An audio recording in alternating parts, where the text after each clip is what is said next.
Welcome back to Autism Live. I am so excited that this day has finally come because we have scheduled and rescheduled, but she's here. Indeed. Judith Feldman is here to talk about her book, The Myth. And if you've been within 20 feet of me in the last 3 months, you've heard me talk about this book. And one of the expressions I used and keep using is that it keeps kicking my behind. I hope gently. No, not at all gently. But I don't think that's what you wanted. When you go see a good movie and it lives with you and you keep thinking back on it, and it's the movies that are in your top 10 list that you carry a scene from them and it affects the way you live and it causes you to look at things in a different way and really change your mind, maybe about yourself and about life.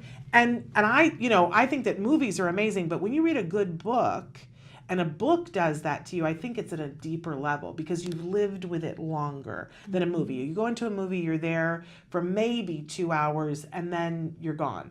But a book, you take it into your life.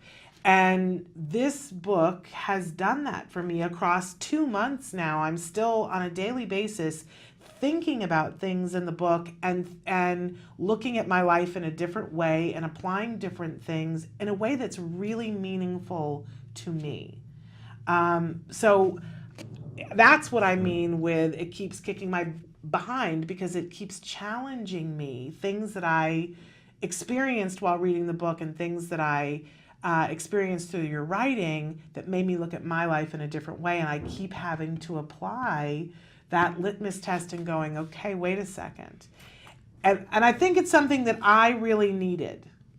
I'm going to be honest. And I had started the show today and said, if you are a person who at all feels like you're on a spiritual journey on this planet in any way, shape, or form, and you have autism in your life, whether it's that you have a kiddo or you yourself are on the spectrum, or you care deeply about somebody who's on the spectrum, and you suspect that part of your spiritual journey is inclusive of that autism experience, that it's part of your spiritual journey, man, this is the book. You got to read this book.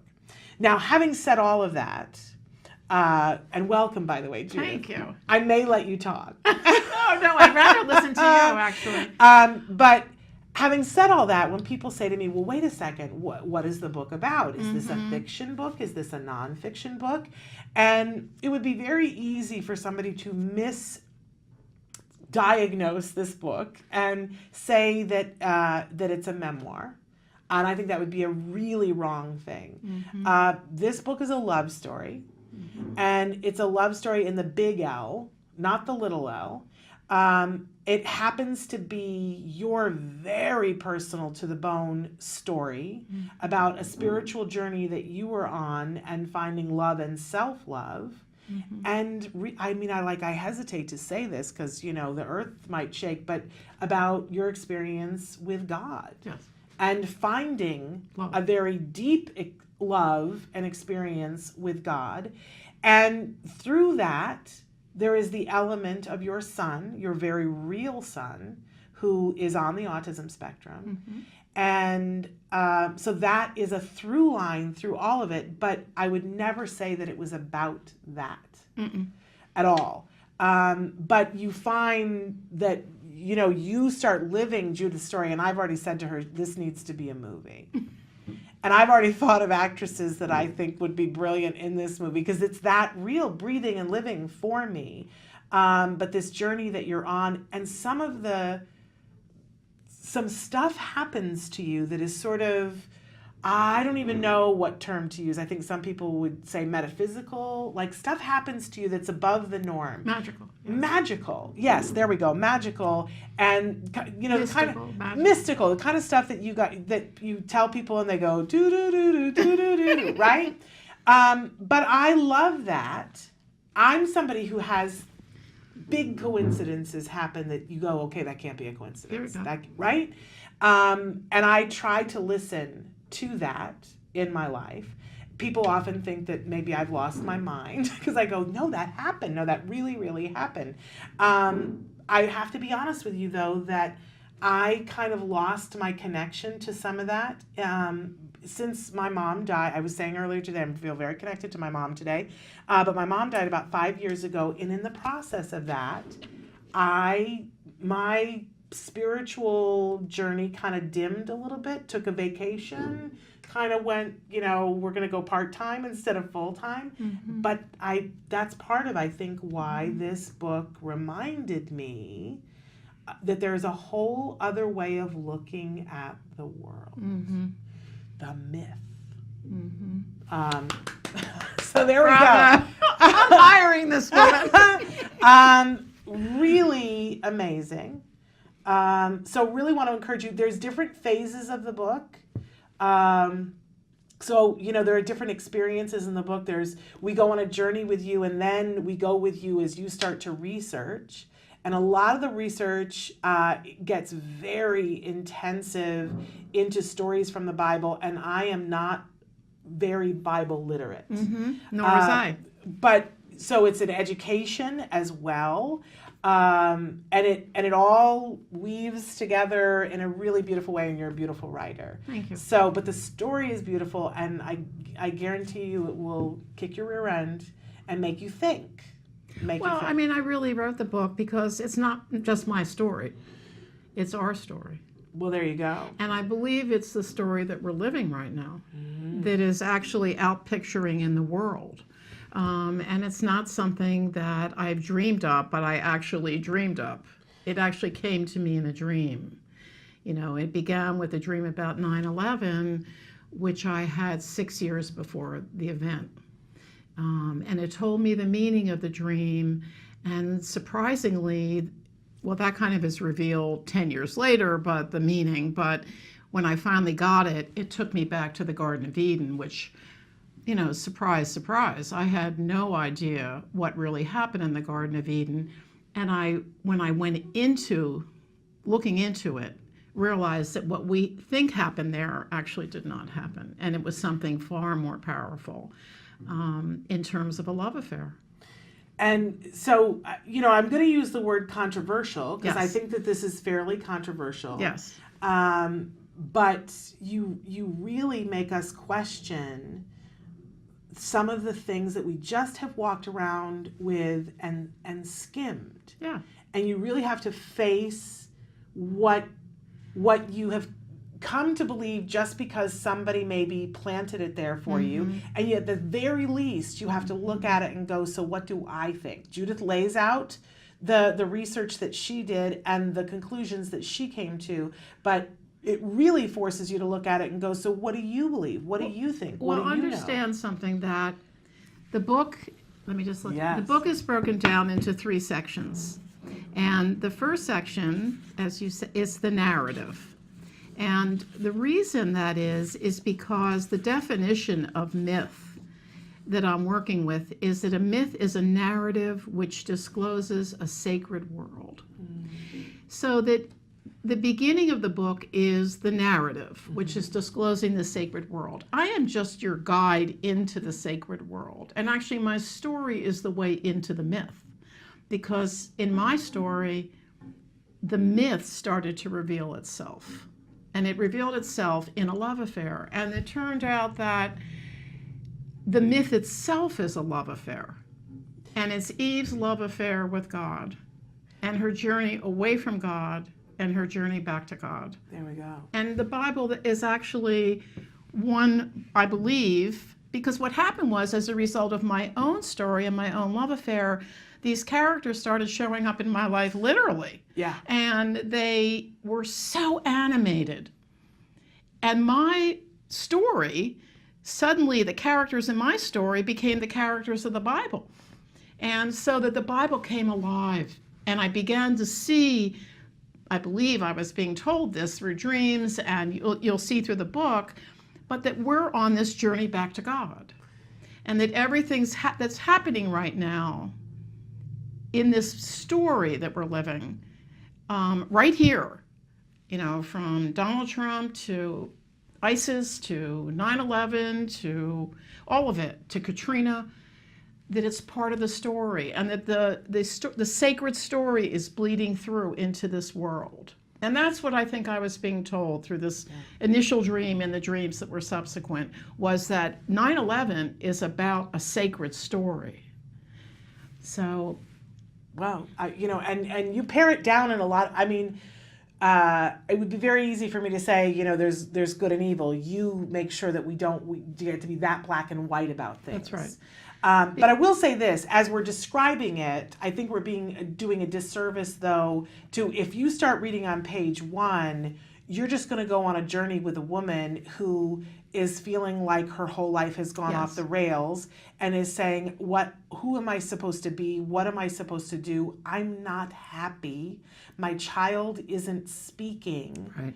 I don't know what to do, and I don't feel comfortable in my skin, and goes to the beach and is on the beach going, this is not. Well, yes, actually it was obviously a pivotal moment. I think what happened was, and when you were talking about the idea that autism is part of the spiritual journey, I believe as a result of everything that's happened, that everything that happens in our life is part of our spiritual journey. Of course. And that the autism, my marriage was in crisis, I had fallen in love, that was going very dark. And suddenly I was at my lowest point. I couldn't handle any more. And I'm sure so many people have had this experience or are living that experience. Yeah. And I went to the beach. I was sent to the beach, and I went to the beach, and I looked at the ocean, and I was cursing the man that sent me there. And I looked at the ocean, and I started to laugh, and I had no idea why I was laughing. And I was filled with the most extraordinary joy I had ever experienced in my life. Nothing I had experienced in my life had ever touched it. And I realized, and the world became beautiful at that moment. It was vivid and colorful, and it looked like a painting. And I was filled with love. And I realized at that moment that there's more here than meets the eye, that there's a whole nother story behind the story, which is what started to reveal itself at that moment. I think, though, a lot of people, I certainly at some point in being an autism mom felt like, oh, this is at least for a minute, oh, this is happening to me.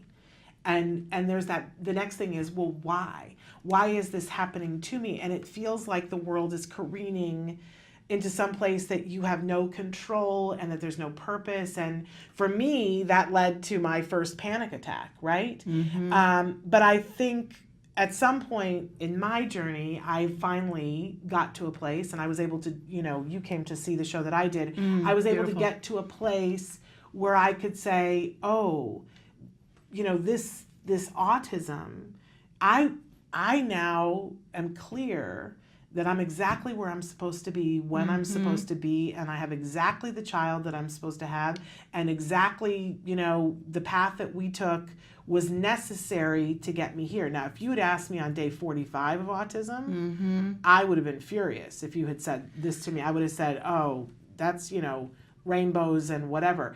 But I think in reading your book, it takes you on that journey of how that happens to somebody if you're open. Well, I would say, even just to add a little bit, when you said, because I hear when people talk, I listen in a certain kind of way. Yeah. And you said I had a panic. I was at day 45, I was in panic, right? Yeah. So it was interesting you chose 45, which I find fascinating, because 4 and 5 is 9. I mean, I'm very into numbers and things like that. And into names, 9 is a number of judgment. So, and that you had panic. Yeah. And one thing I came across, which I found fascinating, is in a footnote in this book, is a discussion about anxiety and depression. And it's by John Sanford, John A. Sanford, who's an Episcopalian minister and a Jungian.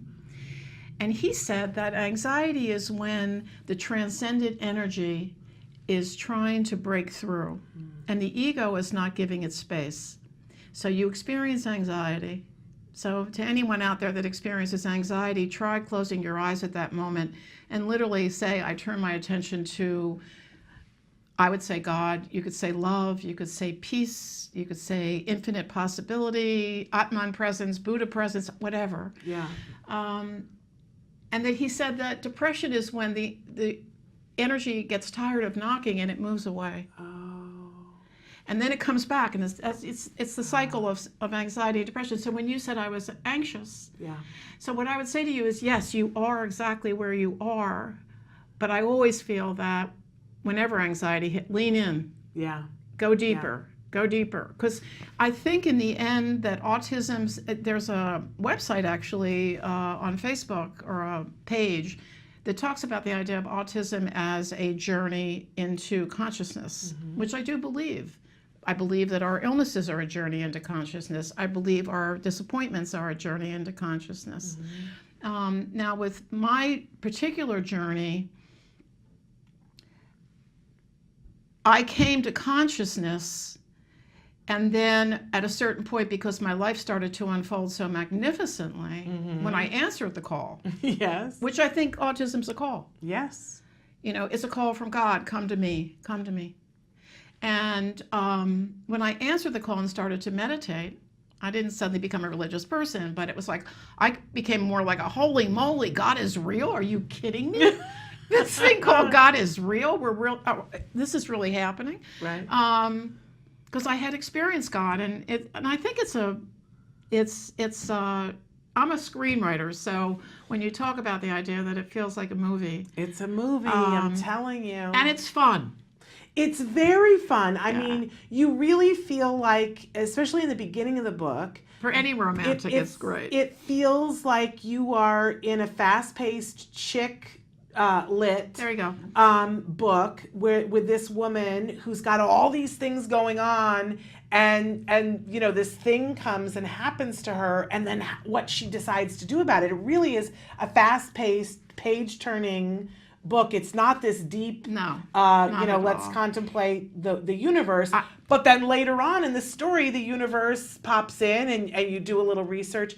You know, it's sort of like the chick, very elevated chick lit with a side of autism version of what's the book? Eat, Pray, Love?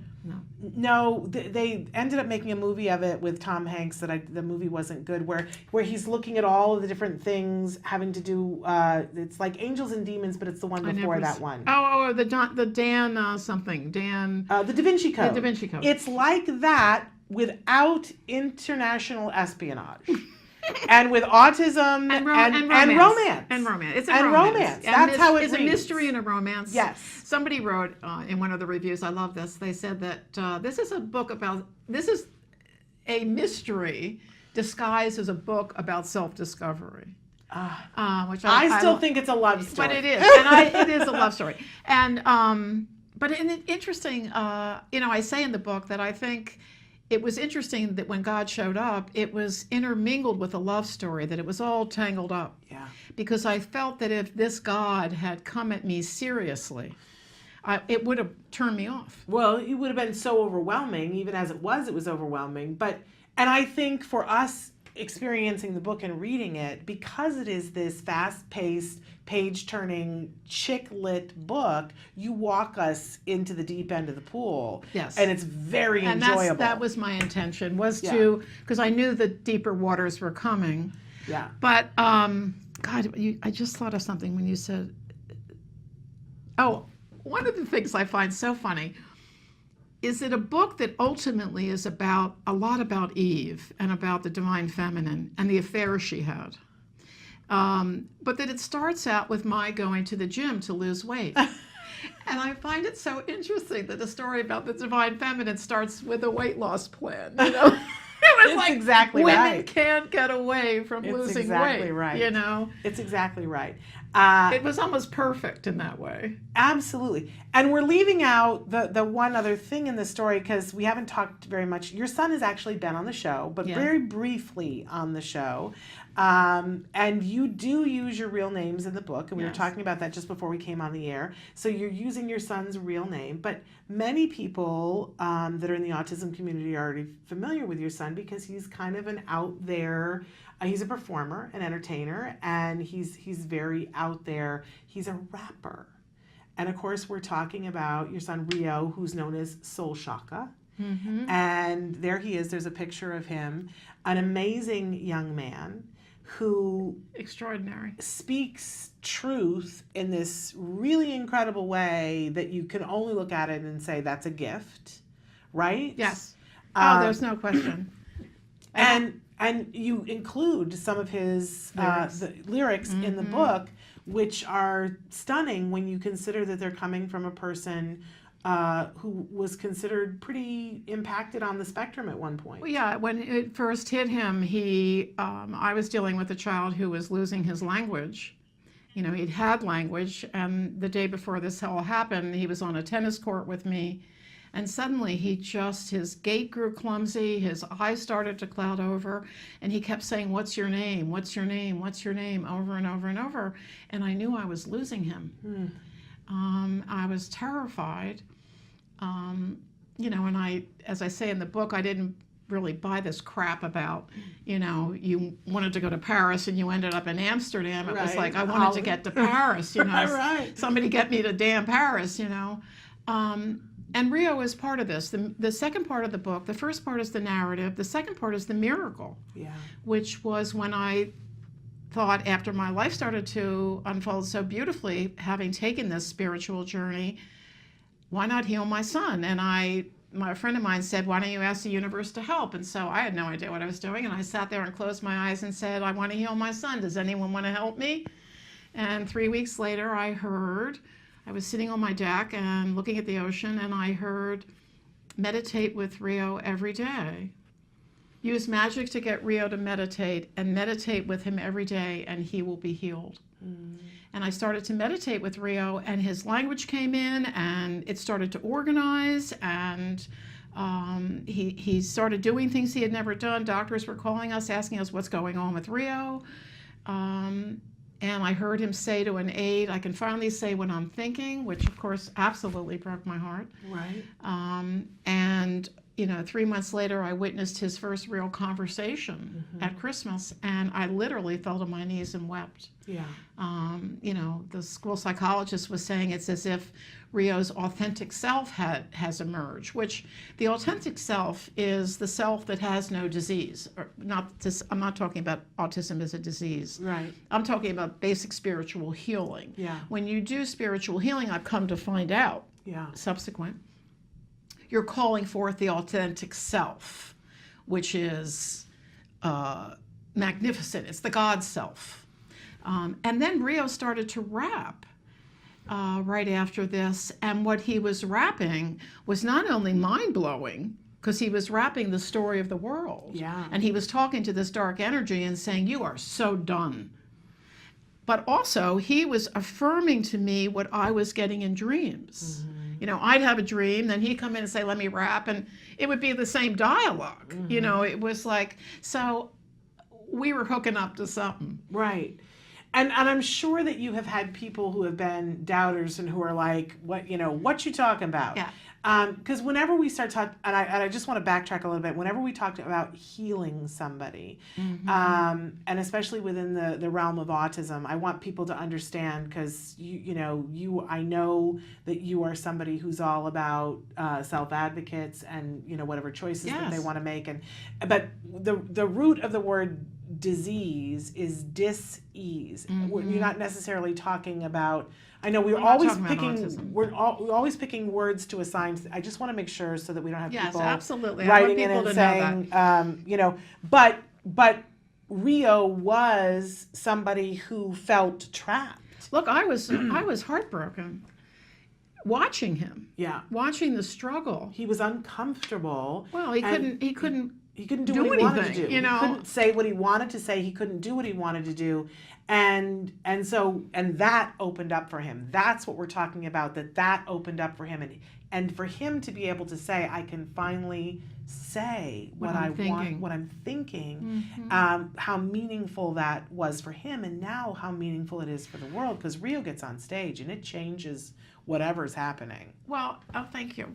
Thank you from Rio, and thank you. I agree. I mean, just to give you an idea, though, Rio recently performed with the Theater for the Blind, and he was asked to write a rap. And it was a story about a girl that got her sight, and she's grappling with the idea of getting her sight back, and suddenly the world's coming at her very quickly. and it's not quite what she expected. And there was a point where Rio says, and this is so beautiful, this is what I mean by Rio's co-creating with something. Right. He says, see, I lived in a world of perfect frequency, reassuring sequences. Everything flowed in space at a perfect pace in their perfect place. But now, if that were the case, I wouldn't be left with this feeling of disgrace. For I see a dystopia where I dreamed of a utopia, a cornucopia. So I'm pitching a petition to undo these sites of friction, seeing what I can't deny, no matter how I try. To be in the commission for us is what I'm wishing, having a surreal moment, imagine the atonement. Open your eyes and see what's on the other side, because when the two worlds collide, all that matters is what's inside. And wow, the idea of the other world bleeding through, which is what I was talking about before, in 9/11 and Katrina, what was coming to me in dreams was that this is the biblical story. Rio's talking about when the two worlds collide. Now, he would say to you if he was here, oh, no, Mom, I meant when the sight world collides with the blind world. You know? Right. But it's like when the two worlds collide, all that matters is what's inside. Right. And, of course, I've had a dream where actually I met Jesus, which is very odd for me considering I was raised Jewish. Right. And I am Jewish. And Jesus was a name you didn't mention in my house. It was like he was the traitor, you know. So I knew nothing about him. But he came to me in a dream, and I was in a line of women, and he put a laurel wreath on my head, and he leaned over, and he whispered, "You're beautiful inside." And I said to him, "Oh, don't you think I'm kind of cute on the outside?" He didn't laugh.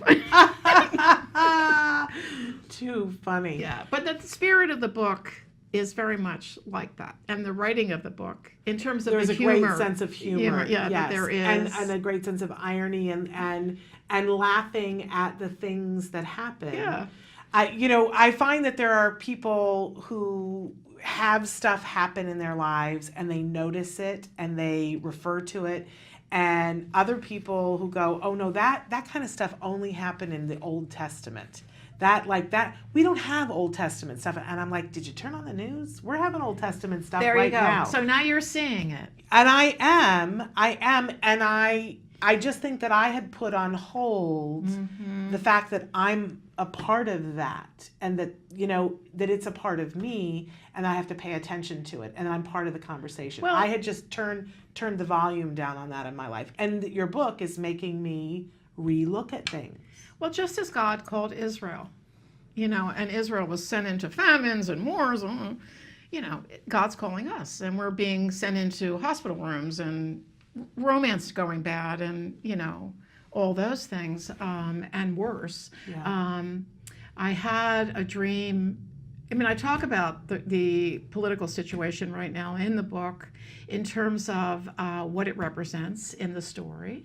Yes. And once again, that it is a calling on us. That I start the book out with a conversation between Bill Moyers and Joseph Campbell, which I think is an important conversation. The reason I put it in the front of the book, I wanted people to know, as you said, this is not a memoir. Yeah. It's going to be about something bigger. Absolutely. And I wanted people to know that. The idea that Campbell's talking about, the idea that what we worship, that our tallest buildings are an indication of what we're worshiping. And that at one time it would have been the church, and then it became the political palaces, and then it became the financial buildings and our dwellings. That these are the tallest buildings. And then Moyers asked the question, does Campbell believe that the mist of the future will come from the buildings of Wall Street? And I was standing there watching this in the shadow of 9/11 and thinking, holy moly, that was a prophecy. It's a different way of looking at a horrible thing, and in a different way. We're almost out of time. I know. Let me just hold up the book one more time. Where can we get it, Judith? Amazon, Barnes & Noble. Okay. And enjoy it. It is a lot of fun. And it's going to, hopefully, I dreamt about Donald Trump. He came to me in a dream. And he said to me, he wanted to talk to me about how he's doing in the story. Ah. In the end, he grabbed my behind as I was walking out, and I said to him, Donnie, that's what gets you in trouble every time. There we go. So this is the myth, and believe me, it'll kick your keister, but it's a real page turner. And Thank you. definitely go online and look up Rio at Soul Shocka.